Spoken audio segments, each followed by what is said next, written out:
Hey YouTube, Untamed here. So I wanted to give you guys an update video on my 2021 Ford Raptor 37 Performance Package here.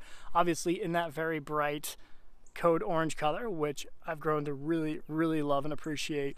But you guys know I'm kind of on a bright color kick recently. I mean, you guys know prior to these two here, I've owned a lot of neutral, a lot of more bland colors, several white vehicles, a couple white TRD Pros, of course, Ford Tacoma, Tundra, lunar rocks, even magnetic gray metallic over here. So very neutral colors prior to these two here. And maybe I'm just on maybe this is just a kick that I'm on, a temporary kick, but at least as of right now, several months later at this point, especially for this guy here, I mean, we still love it, especially Mrs. Untamed. She's grown to really love the lime rush on the Ford TRD Pro over there, as I have with the code orange here.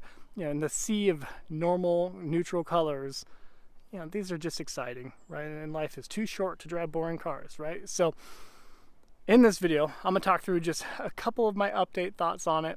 Things I've grown to appreciate, some things that I've really grown to miss from my 2021 Tundra TRD Pro. We'll talk through that a little bit, and I'll just kind of highlight a couple of things that I've learned and spotted along the last couple of months here. So for starters, before I even dive into anything, I'll show you this. The entire front end is Expel PPF'd, right? So paint protection film, and the entire front clip to include the A and B pillars, right? So you got that going on for it. But I'd have to look at the previous photos of it, but I think by putting on the clear PPF, it really made the front paint on the bumper pop. I think this is a little bit more of a dull neutral look prior to actually putting Expel on it. So kind of cool. I think actually it improved the look of it, in my opinion. Definitely a small thing to note, but I like it. So maybe I should have looked at it before the stock photo before talking about it, but I think it did. I mean, it definitely did something. Anyways, so and the rest of the vehicle, to include on top of the PPF, is ceramic coated. So it's protected, and I was adamant about doing it for this one as well as the Land Cruiser, because those are the two I'm going to try to hold on to for a longer duration. Getting used to driving a very bright code orange color and getting back to used to driving a Ford Raptor takes a little effort, if you're someone like me anyway, because I have really grown to appreciate the simplicity of the Toyotas over here. Granted, they're cool, they're still awesome, but at the end of the day, they're just another Toyota, and I always kind of like that, right? There's a million 4Runners running around on the road, and I like just kind of being another one of them, whereas there's no downplaying a Raptor. You see one of these roll by, they're super wide, such a huge presence on the road. It's hard to kind of fly under the radar. The code orange isn't helping whatsoever. Perhaps a black or a white would have helped. But you guys know I've owned a Oxford White 2019 Ford Raptor, so I've had that and went down that road before. And even then, I mean, it is a very pronounced truck, and it's always kind of screaming in your face. So getting back into that, especially after having the Tundras for a good chunk of time there, I really have grown to appreciate the simplicity and the not so much screaming in your face everywhere you go in the Tundra. So I missed that about it, and of course, let's get it out of the way. Of course, I missed the V8, the 5.7 liter V8 in that Tundra TRD Pro, the Lunar Rock there. It was, well, all of them, I should say, prior to the current generation. It's something that will be desirable for years to come, and for myself included, for sure. The fuel economy in this, I've been cranking right around 18 miles per gallon in it, which really isn't that bad considering how big it is, of course, and really how capable and just the sheer performance of it. It is impressive, especially when you stack it up next to the TRX. The TRX is sporting like 12 with a tailwind. So granted, they're all bad when it comes to fuel economy, and I think we can all agree that you don't buy these at all for the fuel economy, but when the gas is starting to teeter toward $5 a gallon, you start to notice it a little bit more. So as one thing I guess I do appreciate about it right now, comparatively to like the TRX, even the Tundra. The Tundra I think was sporting right around 15 miles to the gallon. But again, nothing will be ever, in my opinion, more reliable than that 5.7 liter V8, which you guys know it is shared within the Land Cruiser there. So I miss the V8, I miss the simplicity, I miss the very very, very simple interior compared to this. You got the blue Recaros in here. So as if the exterior couldn't get any more, or wasn't pronounced enough, you get the interior here that's sporting the blue. So, which I love. I mean, it's already a bright truck, might as well carry it on to the interior. The one bummer that a lot of people did not like the 37 package for, at least the idea of it, was if you get the 37 package in 2021, you had to get these blue Recaro seats. This is an automatic upgrade for the 37 package, the blue interior here. Now in 2022, you can order it with black interior, so that is a plus, of course, that people can do. Honestly, I think a lot of people just meowed about it, not because they hated it, but just, well, they couldn't get one, so it gave them something to meow about, if we're being honest with each other, right? So, but it is cool that they opened it up and you can get black now, so that's obviously a perk. And, you know, even though I don't want this video to come across the wrong way, so let me hop in. The Raptor here, I'll start it up.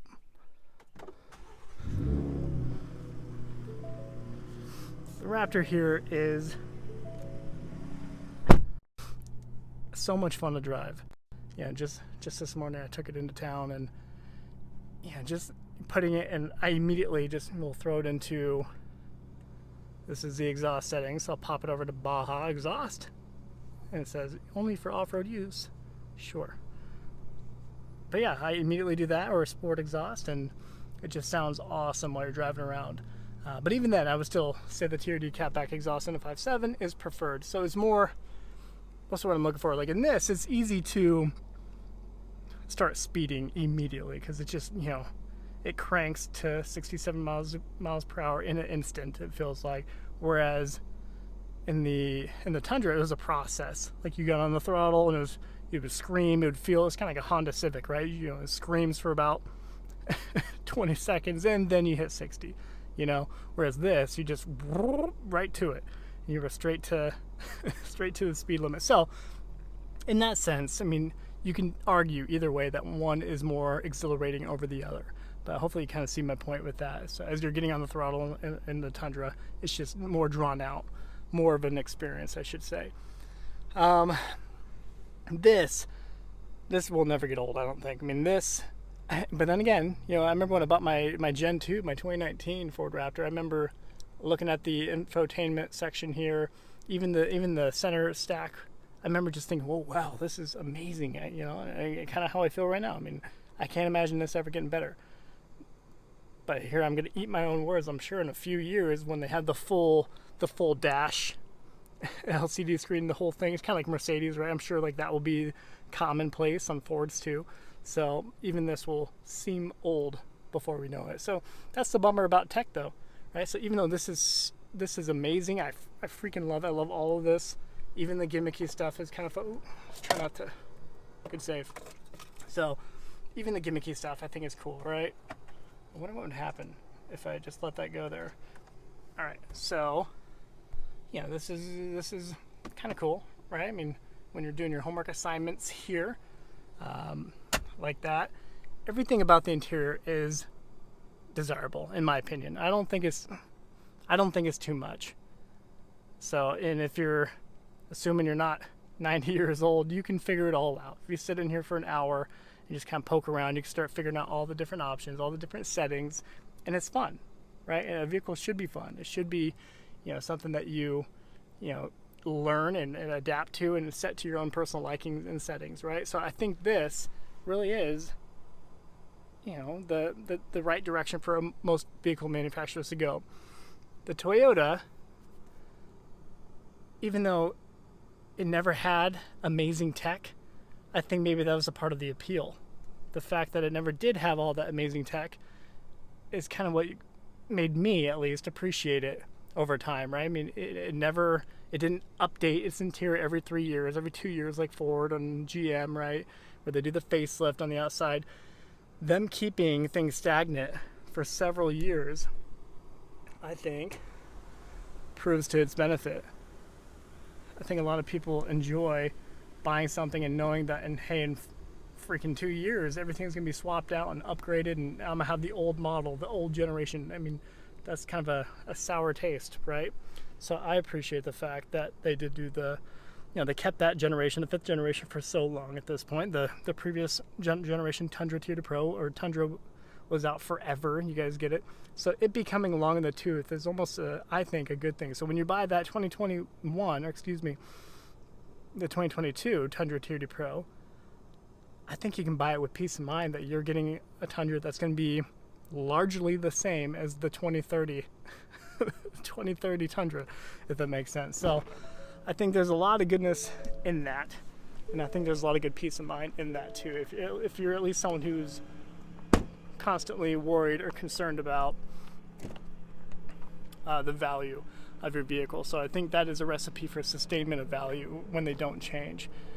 But then again, look at Generation 1 or Gen 1 Raptors. Gen 1 Raptors right now are still wicked expensive. I mean, but granted, their starting point back in the day wasn't as high as they are now. Right now, we're like $84,000 for a brand or a fully spec'd 80 or 37 package, right? 83, 84 grand ish. I think the MSRP on this was, I think, right around just under 84. And I think back in the day, don't quote me, I mean, really, they were like high 50s, 60,000 for the fully loaded Gen 1 Raptors, right around there, I think. And they're going for high 40s right now, assuming you don't have a crap ton of miles on them. So I think there's goodness in that, especially with the Raptor. I mean, starting out with the V8s. So I think, again, the Tundra, by them going away, those are going to remain very desirable and very valuable. So a lot of this video is me rambling. I just want to show you the Raptor and give it an update. You guys know I'm done with my mods on it. Got the rock blocks, mud flaps on it, ceramic coated, PPF up front, ceramic window tint, 20% all around the sides, 50% up front. The diamond back bed cover, you guys have already seen it, won't dissect it, but loving that. And I love the look of it personally. And then I got the Line X underneath in the wheel wells there, so it's not just code orange in there, so it looks a lot better, I think. So, and that is it, and I'm very much happy with where we're at with it. So at any rate, guys, just want to give you an update on it.